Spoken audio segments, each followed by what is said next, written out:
హనుమంతుడికి శివుడు పెట్టిన పరీక్షేంటో మీకు తెలుసా? ఆ పరీక్షలో అపార శక్తి ఉన్న హనుమంతుడే మోకాళ్ల మీద కూర్చోవాల్సి వచ్చింది. ఒకసారి హనుమంతుడు రామకార్యంలో అపార విజయాలు సాధించి తన శక్తిపై తాను తెలియకుండానే కొంత గర్వం పొందాడు.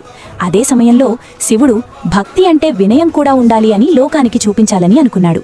శివుడు ఒక చిన్న వృద్ధ వానర రూపంలో రామసేతువు దగ్గరకు వచ్చి హనుమంతునితో ఇలా అన్నాడు: ఈ చిన్న రాళ్లతో సేతువు ఎలా నిలుస్తుంది? నేనొక పెద్ద రాయిని పెట్టినా ఉపయోగం లేదు. హనుమంతులు చిరునవ్వుతో, నా తోకతో ఈ సేతువును కట్టగలను అన్నాడు. శివుడు తన లీలతో హనుమంతుని తోకను బంధించాడు. ఎంత శక్తి ప్రయోగించినా హనుమంతుడు విడిపించుకోలేకపోయాడు. అప్పుడు తన శక్తి కన్నా భక్తి గొప్పదని గ్రహించి నమ్రతతో శివుణ్ణి ప్రార్థించాడు. శివుడు తన అసలు రూపంలో దర్శనమిచ్చి ఇలా అన్నాడు: నీవు అపార శక్తివంతుడివే, కాని నీ గొప్పతనం నీ వినయమే. శివుడు హనుమంతునికి ఒక వరమిచ్చాడు: కలియుగంలో నీవు చిరంజీవిగా ఉండి ధర్మాన్ని రక్షిస్తావు.